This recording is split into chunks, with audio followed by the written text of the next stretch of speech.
자, 이어서 외국환 거래법에 대해서 말씀드리겠습니다. 자, 외국환 거래법. 자, 무역에 대한 3대 기본법 하면 대무역법, 관세법, 외국환 거래법을 볼 수가 있겠습니다. 자, 대무역법은 무역의 전반적인 내용을 다루고 있습니다. 관세법은 유형제로서 그 품목을 한정했죠. 하지만 외국환 거래법은 통화에 그 관점을 두고 있습니다. 과거에는 외국환 관리법이었습니다. 하지만 그 거래에 있어서 자율화시키기 위해서 거래법으로 바뀌었고요. 폐지가 되면서 신설된 게 외국환 거래법입니다.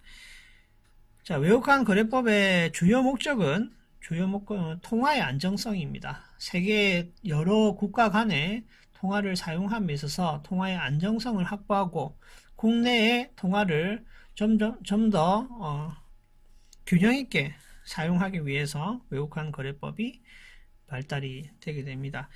자, 다음 중 외국환 거래법의 목적이 아닌 것은 외국환 거래법의 목적은 다음과 같은 4가지 사항입니다. 외국환 거래와 그 밖의 대외 거래의 자유를 보장하고 시장 기능을 활성화하고 대외 거래의 원활화 및 국제 수지의 균형 및 통화 가치의 안정성을 도모합니다. 궁극적인 목적은 국민 경제 발전에 이바지함을 목적으로 하고 있습니다. 자, 외국환 거래법의 적용 대상입니다. 외국환 거래법은 다음에 같은 경우에 적용이 된다. 다 아는 내용입니다. 대한민국에서 외국환과 대한민국에서 하는 외국환 거래 및 그 밖의 이와 관련된 행위.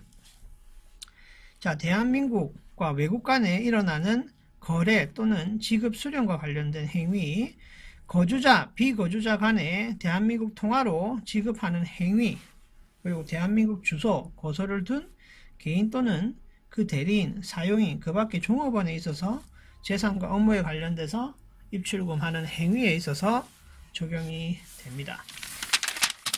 자, 넘어가겠습니다.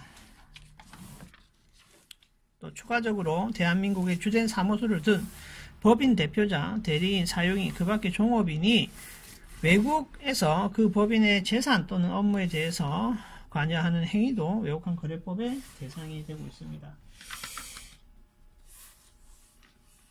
자, 그리고요, 외국환 거래법의 적용이 나와 있습니다. 주체는 거주자, 비거주자를 기준으로 하고 있습니다. 앞전에 설명이 드렸지만 무역에서는 국민과 그 밖의 사람으로 사람을 나누는 것이 아니라 거주자, 비거주자로 적용 대상을 분리합니다. 그래서 주체가 거주자는 실제로 국내에 활동을 하고 있는 사람 플러스 제외 공간 등이 해당이 되고요. 비거주자는 그 이외의 사람을 의미합니다. 자, 행위 대상이 나와 있고요. 거주자 간의 외환 거래, 그죠? 외환 거래, 거주자와 비거주자 간의 거래, 외환 거래에 있어서 원화를 사용하는 경우에 사용이 되고 있다. 거래의 목적물은 외국환, 내국 지급 수단, 귀금속 등이 여기에 포함이 됩니다. 참고로 외국환 거래법은 외국환 관리법이 1999년 4월 1일 날 폐지됩니다. 4월 1일 날 폐지되면서 외국환 거래법으로 바뀌게 됩니다. 자, 그리고요, 시험에 아주 잘 나오는 거주자, 비거주자 개념을 상세히 구분해서 내고 있습니다. 이거 아주 중요하니까 시험 잘 체크하셔서 보셔야 됩니다. 자, 거주자, 대한민국 거주자라고 하면 제외 공간을 포함, 국내에서 활동을 하고 있는 국민 플러스 제외 공간입니다. 제외 공간은 대한민국의 역할을 하는 우리나라 이외에 있는 다른 나라의 기관인데 대부분 대표적인 기관이 영사관과 대사관이 될 수 있겠습니다. 중국의 영사관은 우리나라의 역할을 하기 때문에 거주자로 본다는 거죠. 대한민국 공간에서 근무할 목적으로 외국에 파견되어 있는 대한민국 국민도 거주자로 보고 있습니다. 자, 그리고요, 개월수 체크를 잘 하셔야 되는데요. 보세요. 4번에 보면 비거주자로 분류가 되는 대한민국 국민이 비거주자입니다.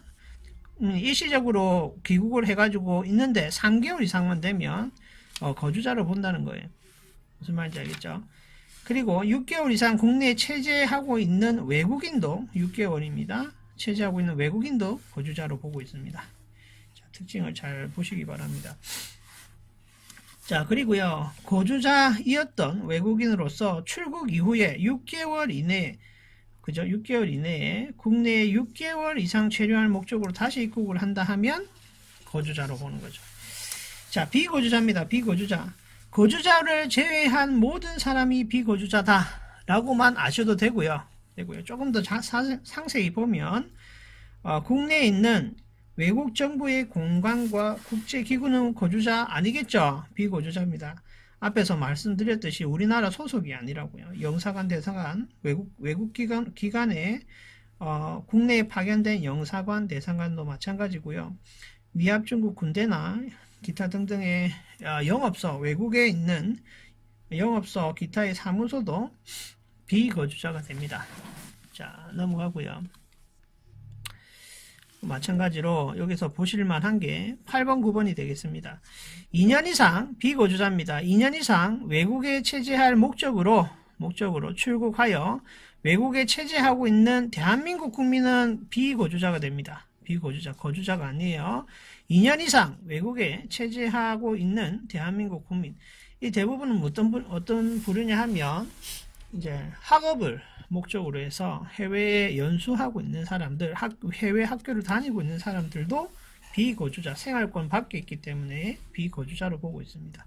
그리고 외국 정부 또는 국제기구 공무로 입국하는 외국인도 비거주자로 보고 있습니다.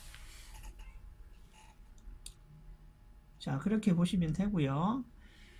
자, 환율에 대한 제한입니다. 환율에 대한 환율을 영어로 표현을 하면 exchange rate이라고 합니다. 다르게 표현하면 rate of exchange가 되죠.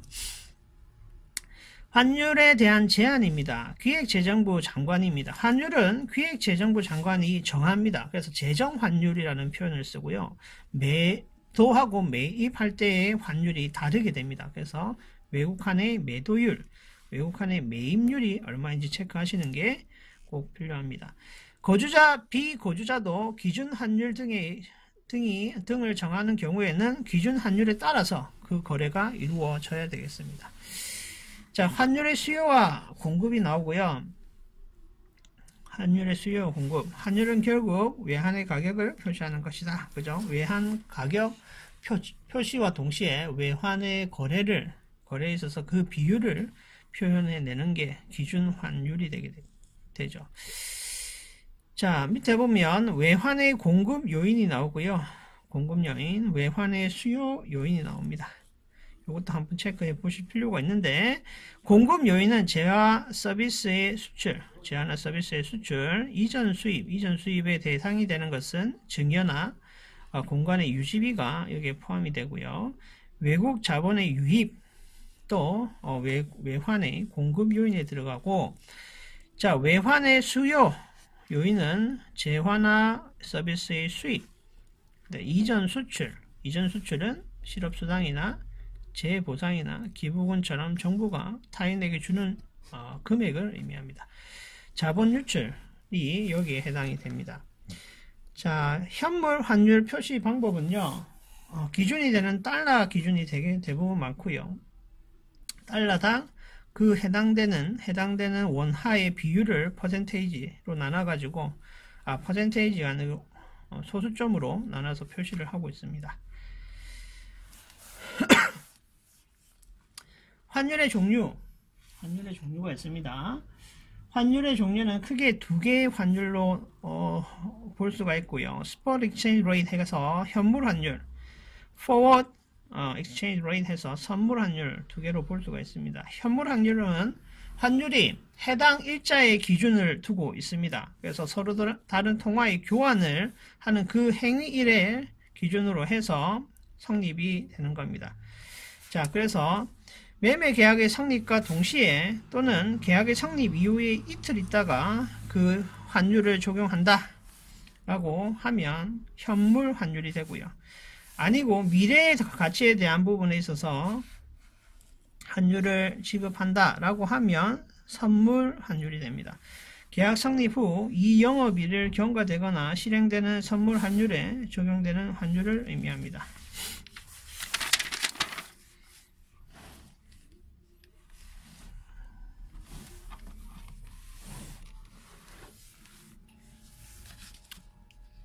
자, 그렇게 해서 선물 환율은 value date, value tomorrow, 그 다음에 계약일 이후에 이틀 있다가 결제가 되는 spot rate로 보실 수가 있겠습니다.